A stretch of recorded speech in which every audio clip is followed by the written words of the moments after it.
Hi everyone, Lisa Haven here, and I've got a bombshell to share with you that quite frankly, the fake mainstream media outlets like CNN, MSNBC, The Washington Post, none of whom are talking about this. Why? Well, because they're fake and they don't report what's really going on. Well, I'm about to show you two separate bills that attack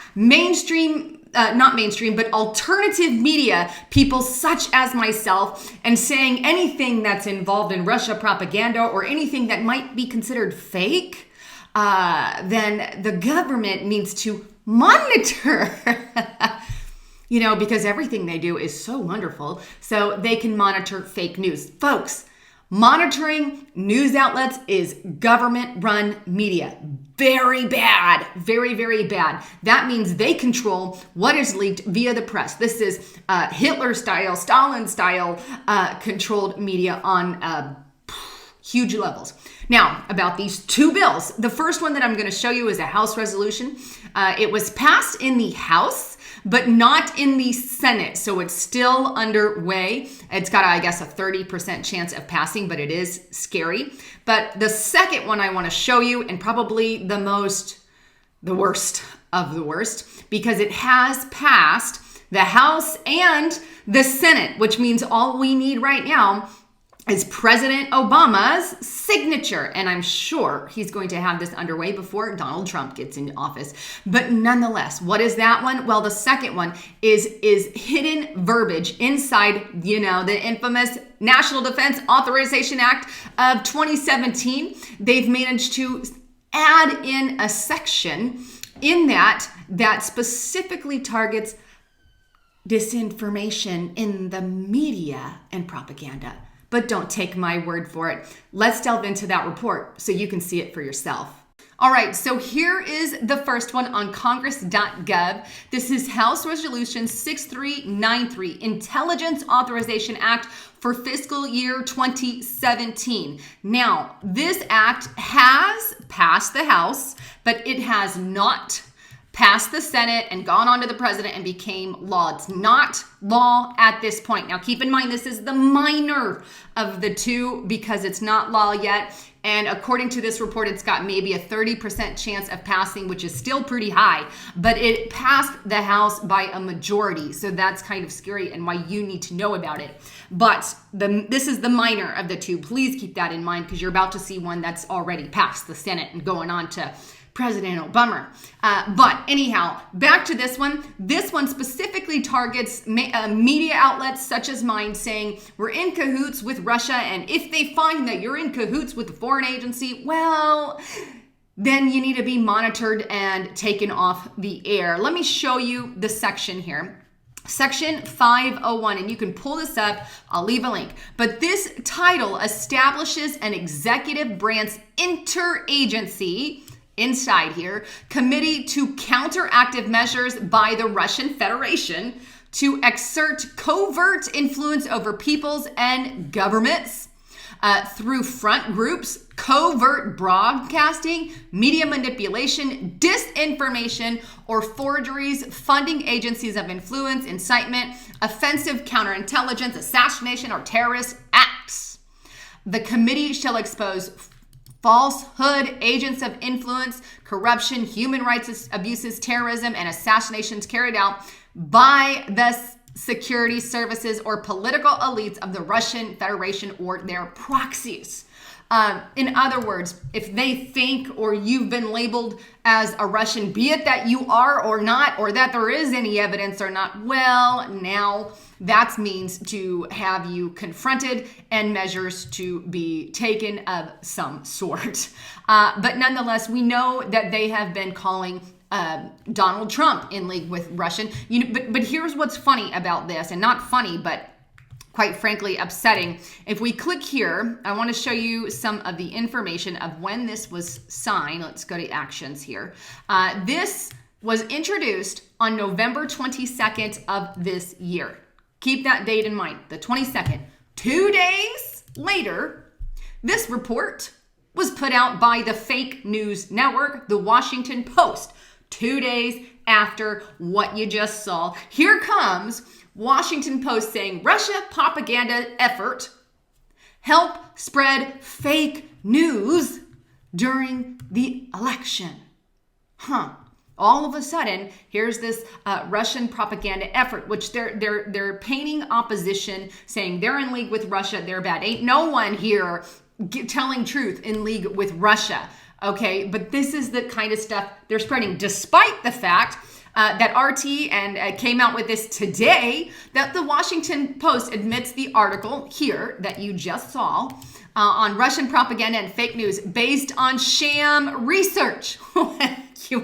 You weren't told that by the Washington, at least it's kind of under the radar, but hey, the whole thing was based on sham research. Why would the Washington Post, the fake news media, do that? Because of this House resolution that they're attempting to pass. Again, it has not passed the Senate yet, but very, very thing to watch out for. Moving on to the big enchilada here, and one that's just going to drive you mad. But here we have 3274, Countering Foreign Propaganda and Disinformation Act. Now, it could get, I might get a little bit confusing as I go along, but I'm going to try to explain this as best as I can. So, but it all starts here. Now, this was introduced by Rob Portman here, as well as, and I'm going to show you up here, Murphy. They both introduced this back in July 7/14/2016. Now, as you can see, it was introduced, but nothing happened. No Senate, no House, no president, no law. But what does this thing do? Well, according to the bill, it coordinates the sharing among government agencies of information on foreign government information warfare efforts, establishes a process for integrating information on foreign propaganda and disinformations into a national strategy, and develops and synchronizes interagencies activities to expose and counter foreign information operatives directed at U.S. national security interests and advance narratives that support U.S. allies and interests. So there, and there's a more to it here, but basically, here's what else. The center may provide grants to or contact with specified entities to support local independent media to refute foreign disinformation and manipulation in their communities, collect and store examples of disinformation and propaganda directed at the United States and its allies, analyze foreign government information warfare and tactic and techniques, support center efforts to counter foreign disinformation and propaganda efforts to influence the policies and social and political stability of the U.S. and its allies. Look, while they're done under the banner of saying, oh, we're only doing it with foreign this and foreign that, here's the thing. When they start saying we're in league with these foreign people, that's where I have a problem. But nonetheless, why am I showing this to you if it has not passed Senate, House, and became law? Well, good question. Because here's what they've done. They've snuck this in to the NDAA Act for fiscal year 2017, the entire verbiage, or a majority of it, lots of it, what he was wanting to pass, has now become verbiage inside the NDAA Act for fiscal year 2017, which has, by the way, been introduced past Senate, past House, and it's now resolving differences. And when President Barack Obama signs it, then it will become law. And we know it will because we know he will sign it, and it's likely it's going to happen under Barack Insane Obama. Well, here is kind of, in a nutshell, Rob Portman put this out, but you can see his counter propaganda bill. That's this one that just got introduced, has been part of and added to the NDAA. But here's basically, in a nutshell, what it does.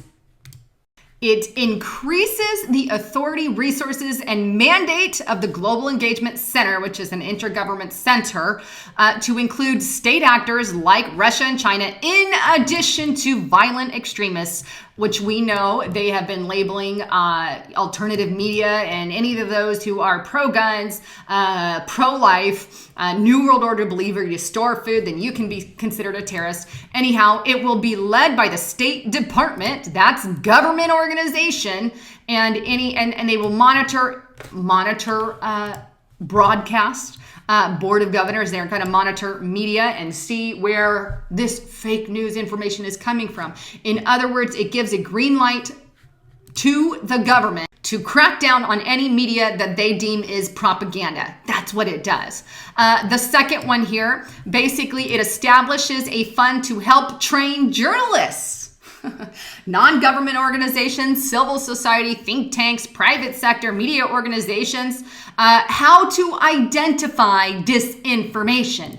In other words, let's hire a bunch of journalists to target fake news. And they work for the government. So, in other words, let's create a band of journalists who work for the government. Folks, that's Orwellian. That's Orwell, George Orwell nightmare. But let's take a look at the verbiage inside of the NDAA Act for fiscal year, which you can see it's going to the president and it's going to become law. That's obviously where we sit at. But here is the document in a nutshell. Let me scroll up, so you know this is what it is. We have National Defense Authorization Act for fiscal year 2017.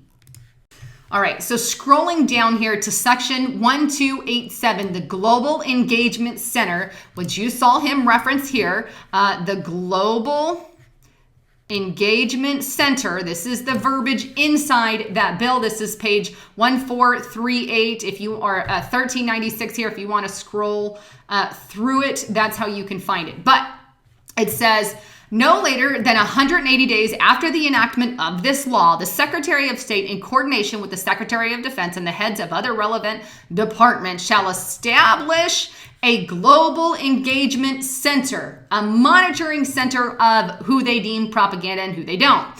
But let me read on. The purpose of this center, an intra-government organization, shall be led, synchronized, and coordinated efforts of the federal government to recognize, understand, expose, and counter foreign state and non-state propaganda and disinformation. Well, non-state are people who can influence without that aren't linked to any particular organization. That's your alternative media.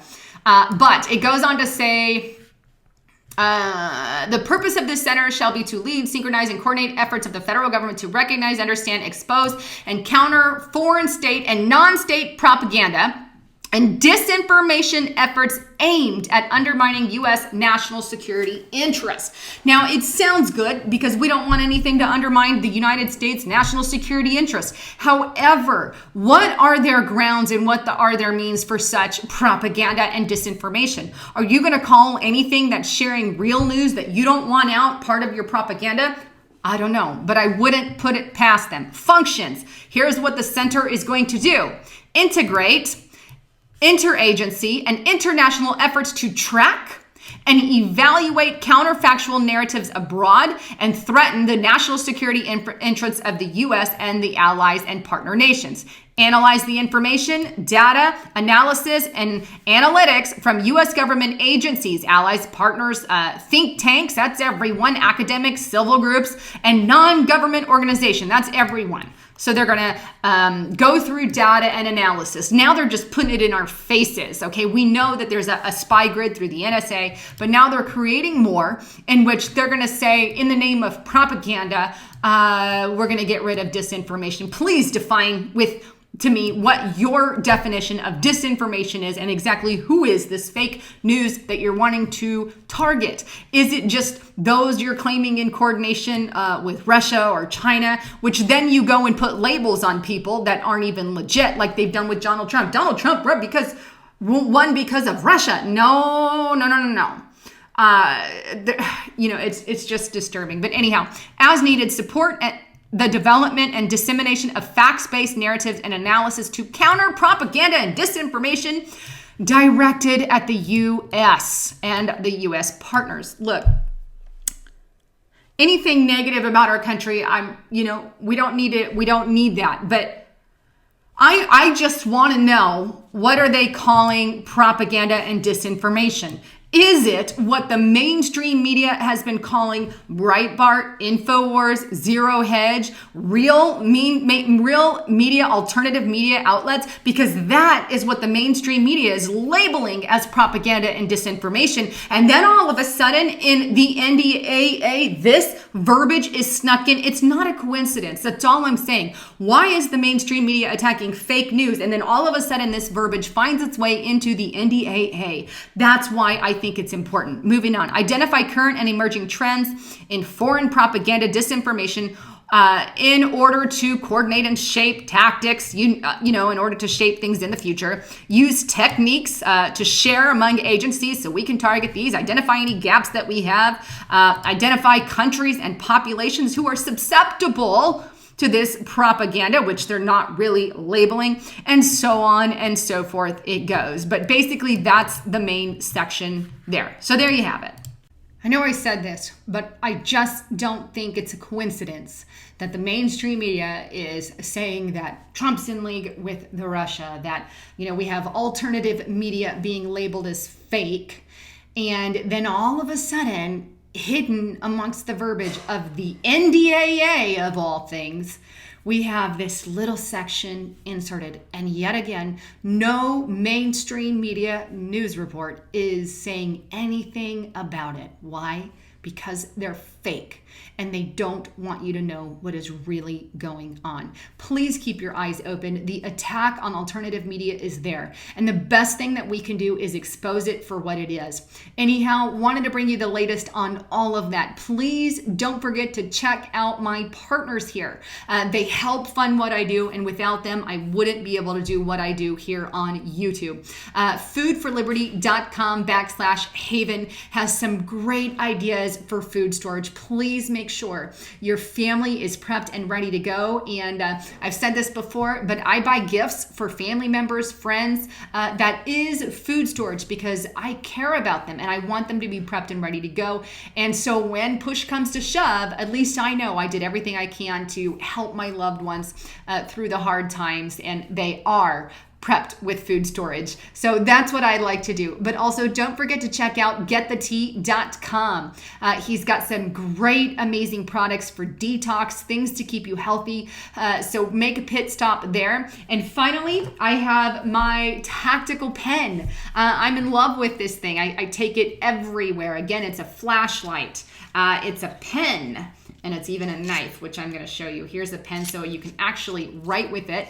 And it's a knife on the other end. But I'm only going to sell it, through the holidays, through Christmas, maybe New Year's. But it's got a tip here and self-defense, baby. But the end is pretty strong here. So even if you just had it on you, you can use it for self-defense purposes in the event you need it. But a great little handy tool, good for women to keep in their purse, good for men to have in their pockets, but great little nifty thing. So I will leave information below on that. Anyhow, thanks again for tuning in. This is Lisa Haven signing out.